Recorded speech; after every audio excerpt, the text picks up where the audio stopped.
Hi అండి. అందరూ బాగున్నారా? నేనైతే చాలా బాగున్నాను. మీరు కూడా బాగుండాలని నేనైతే కోరుకుంటానండి. వెల్కమ్ టు చెర్రీ వ్లాగ్స్ అండి. ఈవేళ అయితే ఆదివారం కావడంతో స్పెషల్ వంటకంతో అయితే మీ ముందుకు వచ్చేసానండి. ఈరోజైతే రొయ్యల కూర నా స్టైల్‌లో నేను ఎలా వండుతానో మీకైతే చేసి చూపిస్తానండి. సరే అండి, లెట్స్ గ్రో. రొయ్యల కూర అయితే నేను చేసే విధానం ఎలా ఉందో మీరైతే చూసేయండి. మీకు నచ్చినట్లయితే మీరు చేసుకొని తినండి. ఈ విధంగా చాలా సింపుల్‌గా అండ్ టేస్టీగా అయితే చాలా బాగా చేసి చూపిస్తానండి. మరి అయితే రొయ్యల కూర చేసే విధానంలోకైతే వెళ్ళిపోదాం. ముందుగా అయితే స్టవ్ వెలిగించుకొని బాండ్లీ అయితే పెట్టుకున్నానండి. ఆయిల్ అయితే వేసుకుంటున్నాను.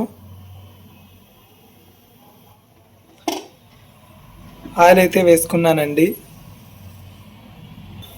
ఆయిల్ అయితే బాగా హీట్ అయిందండి.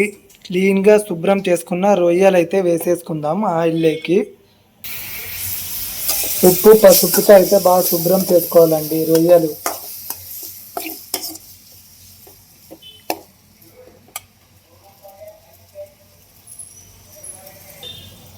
ఇందులోకి కొద్దిగా సాల్ట్ అయితే వేసుకుందాం.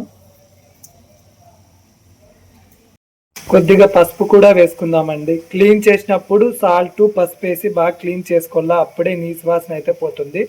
ఇప్పుడు మళ్ళీ ఆయిల్ వేసి చూడండి, రొయ్యల్లో చేపల్లాగే వాటర్ కూడా ఎక్కువ వస్తాయండి. ఆ వాటర్ అనేది ఇంకిపోయేంత వరకు బాగా రొయ్యలు అయితే ఫ్రై చేసుకోవాలన్నమాట. అప్పుడే నీచు వాసన అనేది రాదండి. కొద్దిగా అయితే పసుపు వేసుకున్నానండి. బాగా కలబెట్టుకోవాలా. చూడండి, ఒక్క చుక్క వాటర్ వేయలేదు, ఎన్ని వాటర్ వచ్చేసినాయో. చేపల్లాగే ఇవి కూడా వాటర్ అయితే ఎక్కువ వదులుతాయి. ఈ వాటర్ అంతా ఇంకిపోయేంత వరకు రొయ్యలు అయితే వేయించుకుందాం. ఉప్పు పసుపుతోనే బాగా వేయించుకేసుకొని వాటర్ మొత్తం వేగిపోవాలండి. అండి, వాటర్ అంతా ఇమురుకుంటుంది. ఇవి హాఫ్ కేజీ అండి. కేజీ అయితే 600 ఇక్కడ బెంగళూరులో అయితే. ఇవి హాఫ్ కేజీ రొయ్యలు. ఫస్ట్ రొయ్యలు చూసినప్పుడు అయితే దండి వచ్చినాయి. దాని తొక్క ఇలా ఉడికిపోయినాక చూస్తే చాలా తక్కువ ఉన్నాయండి.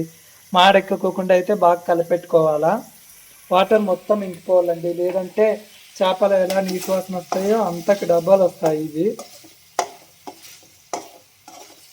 ఇక్కడ నెల్లూరు సైడు అక్కడ అయితే ఎక్కువ, శ్రీకాకుళం డిస్టిక్లో అక్కడ ఎక్కువ దొరుకుతాయి. అక్కడ సముద్రం ఉంటుంది కాబట్టి.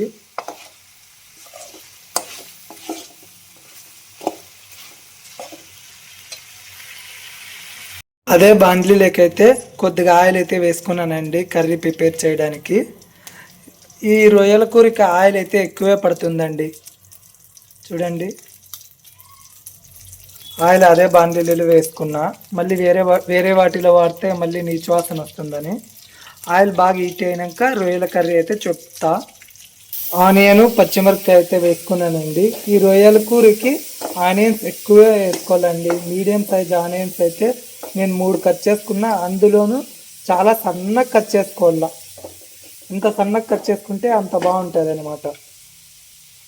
అండ్ ఆనియన్స్ బాగా ఎర్రగా వేగిపోవాలండి. కొద్దిగా అయితే కరివేపాకు వేసుకున్నామండి. ఆనియన్స్ అయితే బాగా ఎర్రగా వేగిపోయినాయండి. కొద్దిగా కరివేపాకు అయితే వేయించుకుందాం. ఆనియన్స్ బాగా వేగినాయి అండ్ కరివేపాకు బాగా వేగింది కదండి. ఇప్పుడైతే కొద్దిగా అల్లం వెల్లుల్లి పేస్ట్ వేసుకుందాం.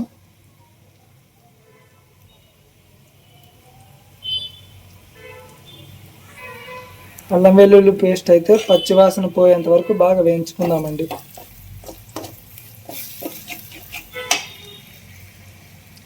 ఇదంతా మీడియం సైజులో అయితే పెట్టుకొని మంటని వేయించుకోండి, లేదంటే మాడెక్కిపోతుంది. ఆల్రెడీ నాకు రొయ్యలు వేయించుకోవడం వల్ల కొద్దిగా మాడెక్కింది. అంటే వేరే బాండ్లీ పెట్టుకుంటే ఇట్లా మాడెక్కదండి. పచ్చివాసన పోయేంత వరకు బాగా వేయించుకుందాం.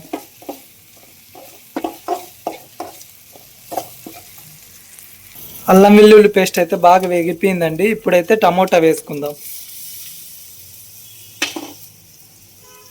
టమోటా పేస్ట్ అండి, పచ్చి టమోటానే మిక్సీ ఆడించుకున్నా.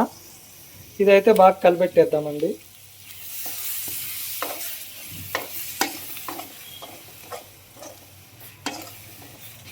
ఇది కూడా బాగా పచ్చివాసన పోయేంత వరకు బాగా వేయించుకుందాం. టమోటా అయితే బాగా మగ్గిపోయిందండి. ఇప్పుడు వీటిలోకి మసాలా అయితే వేసుకుందాము. జీలకర్ర మెంతి పొడి అయితే వేసుకుంటున్నానండి. కొద్దిగా కారం పొడి అండి. నేనైతే ఒక స్పూన్ ఫుల్ వేసుకున్నా. అప్పుడే పచ్చిమిరపకాయలు వేసుకున్నాం కాబట్టి ఒక స్పూన్ సరిపోతుందండి కారం పొడి. కొద్దిగా గరం మసాలా పౌడర్ అండి. ఒక స్పూన్ ధనియాల పొడి, కొద్దిగా పసుపు. ఆల్రెడీ పసుపు అయితే మనము రొయ్యల్లోకి వేసుకున్నాం కదండి, అందుకే కొద్దిగా అయితే పసుపు ఒకసారి క్లీన్ చేసినప్పుడు వేసుకున్నాము అండ్ రొయ్యలు వేయించుకున్నప్పుడు కూడా వేసినాం కాబట్టి కొద్దిగానే వేసుకోండి. అన్నీ వేసి బాగా మిక్స్ చేసేసుకుందామండి.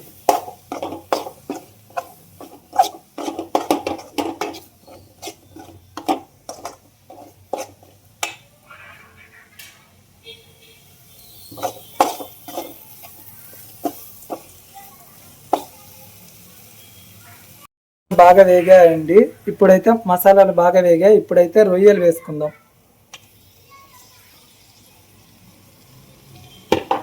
రొయ్యలు బాగా మసాలాల్లో మిక్స్ చేసేసుకుందాం.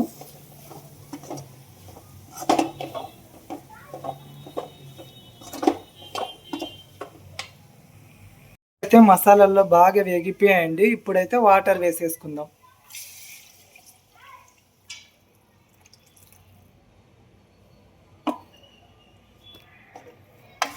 తగినన్ని 1.5 గ్లాస్ వాటర్ అయితే వేసానండి. ఇప్పుడు వీటిలోకి సాల్ట్ అయితే వేసుకుందాం. సాల్ట్ అయితే చూసి వేసుకోండి. రొయ్యలు కడిగేటప్పుడు వేసుకున్నాం అండ్ ఫ్రై చేసినప్పుడు వేసుకున్నాం. ఇప్పుడు కర్రీలోకి వేసుకుంటున్నాం. మీరైతే సాల్ట్ అయితే చూసి వేసుకోండి. ఇంకా రొయ్యలు అయితే బాగా ఉడకపెట్టేద్దామండి.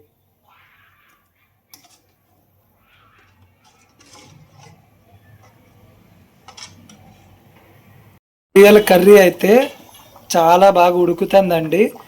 ఈ రొయ్యల కర్రీ ఎప్పుడైనా కానీ చిక్కగా పల్చగా ఉండకూడదండి. చిక్కగానే ఉండాలి. ఇలా పల్చగా ఉండకూడదు, అప్పుడు టేస్ట్ ఉండదు. చిక్కగా బాగా వేయించుకోవాలన్నమాట, గట్టిగా.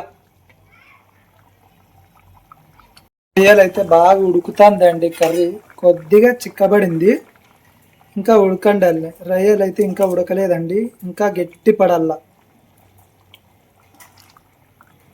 బాగా గట్టి పడాలండి.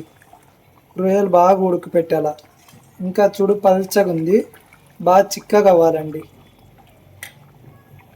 ఫస్ట్ రొయ్యలు అయితే ఒంటరిగా చేస్తే సరిపోవండి. 5 కేజీ రొయ్యలు తెచ్చిన 1 కేజీ రొయ్యల్లాగే అవుతాయి. చూడండి ఎలా ముడుచుకుని ఇస్తాయో. అందుకనే రొయ్యల్ని ఎక్కువ వెజిటేబుల్స్తో అయితే చేస్తారండి. అలా చేస్తే కూర కొద్దిగా ఎక్కువ అవుతుంది తినడానికి. ఎక్కువ ఫర్ ఫ్యామిలీలో ఎక్కువ జనాలు ఉంటే తినడానికి కూడా సర్దుబాటు అవుతుందని అలా చేస్తారు.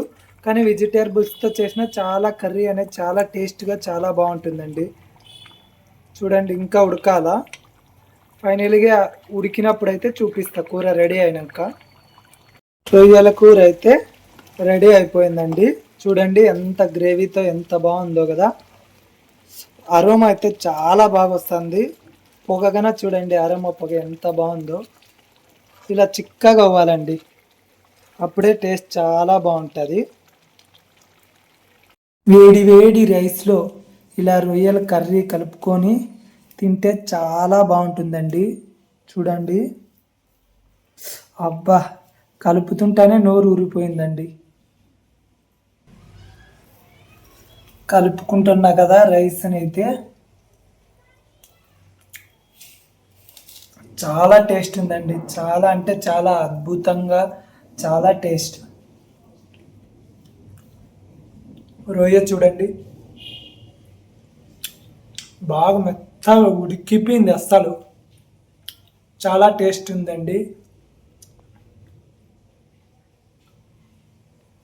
చూశారు కదండి రొయ్యల కర్రీ. రొయ్యల కర్రీ అయితే చాలా టేస్ట్గా వచ్చిందండి. వేడి వేడి అన్నంలోకి అయితే చాలా బాగుంది. ఇలాంటి మరిన్ని వీడియోస్ కోసం అయితే లైక్ అండ్ షేర్ సబ్స్క్రైబ్ చేయండి. మీకు ఏదైనా వంటకం చేయమని కామెంట్లు అయితే చెప్పండి. నేనైతే అదైతే చేసి యూట్యూబ్లో అయితే పెడతానండి.